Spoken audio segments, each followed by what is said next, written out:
1920s, an era in America where culture grew at a promising rate. However, it was also the harbinger of the clash between the old way of thinking and the new, more inventive mindset the younger generation embraced. As a desperate attempt to gain a foothold in society, the conservatives of the age passed a prohibition, which resulted in excessive amounts of backlash, leading into a prominent role of organized crime. With this movement on the rise, illicit trading of alcohol was exploited entirely and gave local gangsters, such as Al Capone, the resources necessary to build an empire dependent on the business.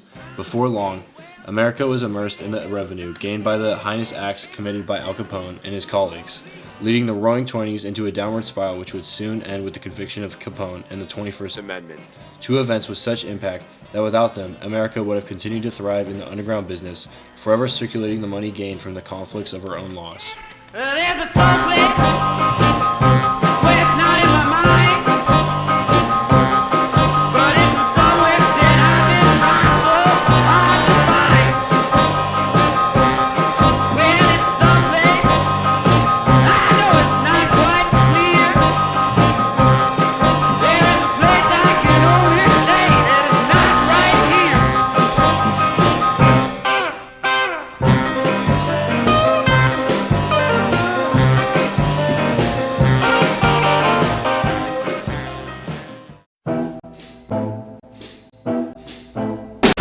On January 16, 1919, the 18th Amendment's ratification was certified by Congress. Andrew Volstead, chairman of the House Judiciary Committee, was responsible for bringing the sponsored bill on the Prohibition before Congress. He was a dogged supporter of the Prohibition and civil rights, and constructed the National Prohibition Act, also known as the Volstead Act. By January 17, 1920, the 18th Amendment of the Constitution of the United States was passed as a law, officially banning the sale, production, transportation, and consumption of all forms of alcohol. This served as a revolutionary movement to transform the society of America. The Prohibition movement was strongly favored by women in Protestant congregations. In addition, progressives believed that the Prohibition would bring positive change to America because sobriety would increase the efficiency of the lower classes. Although the concept of the Prohibition seemed largely conservative, it was initiated as more of a progressive movement, and many supporters believed that the consumption of alcohol conflicted with religious and moral principles. However, working-class men, Catholics, and Germans strongly opposed the banning of alcohol because the consumption of beer, wine, and liquor had become a significant part of their daily lives. Alcohol consumption had reached such high rates prior to the Prohibition era that the amount of saloons and bars outnumbered the amount of schools, churches, hospitals, parks, and theaters. Back in 1893, the Anti-Saloon League was established in Oberlin, Ohio, starting as a state organization, but within a 2-year period, this league transformed into an influential national organization. The League and the Women's Christian Temperance Union worked together in 1916 to oversee the elections of the 2/3 majorities necessary in both houses of Congress to initiate what would become the 18th Amendment.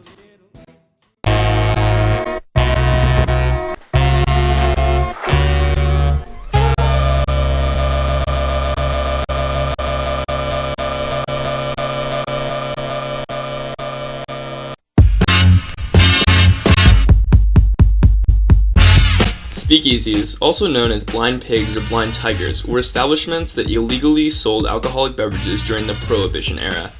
Speakeasies came into prominence during the Prohibition era, which lasted from 1920 to 1933, and were a direct result of the Progressive Era reforms. During that time, the sale, manufacture, and transportation of alcoholic beverages was illegal throughout the United States. Speakeasies were numerous and popular during the Prohibition years. Some of them were operated by people who were part of organized crime, although many of the establishments were not.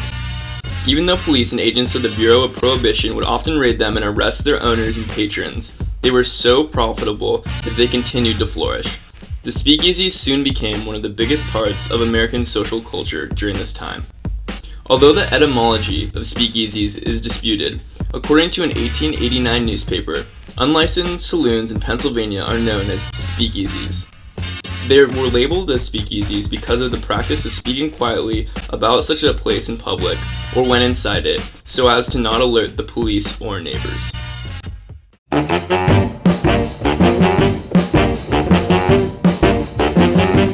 Despite the regulations and intentions of the 18th Amendment, millions neither wanted this law nor would respect it.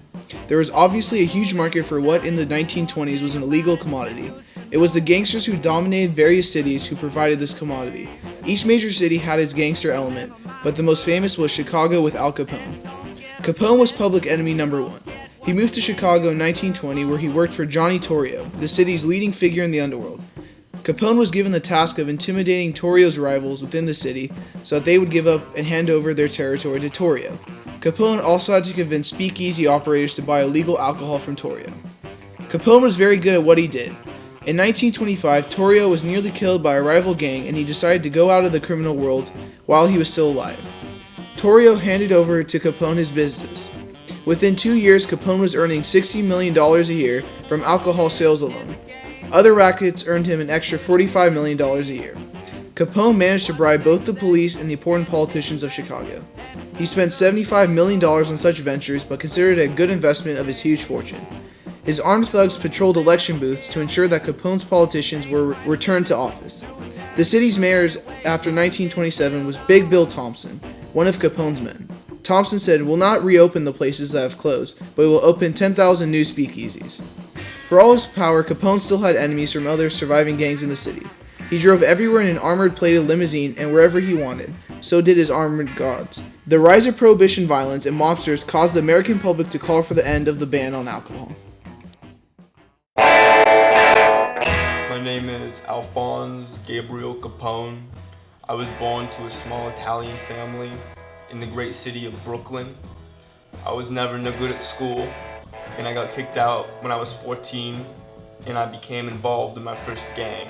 When I was in my 20s, I moved to the greatest city in America, the great city of Chicago. When I was in Chicago, I got into bootlegging, bribery, prostitution, all that shit. And I began one of the most successful bootlegging businesses in the history of bootlegging. The feds treat me like I'm public enemy number one, but I'm just giving back to the people what the people deserve and what the feds, the pigs in Washington took away from us when they passed that prohibition law. I run a tight ship, and if anyone tries to get in the way of my success, my people, my work, they're gonna be a dead man. But hey, everyone in this world has their enemies. I'm just trying to make it so that no one screws with what I'm trying to provide to the people, and that's the service of the liquor.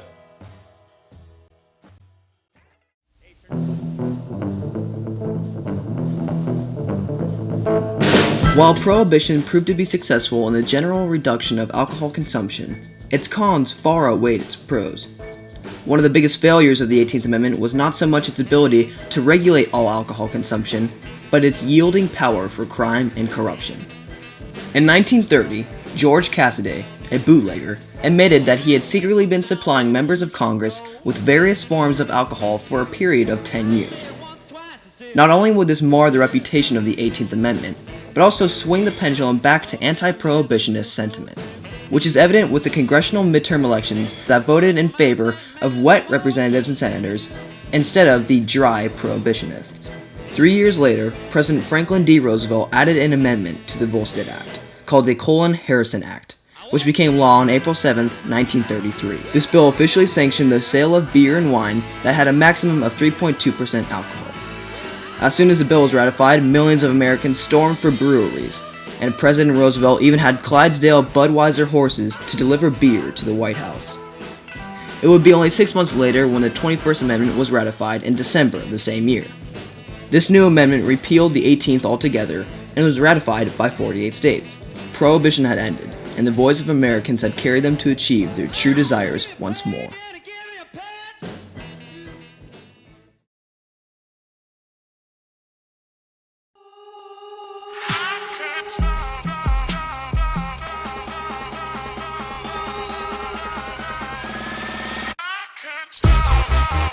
This is something like the Holocaust.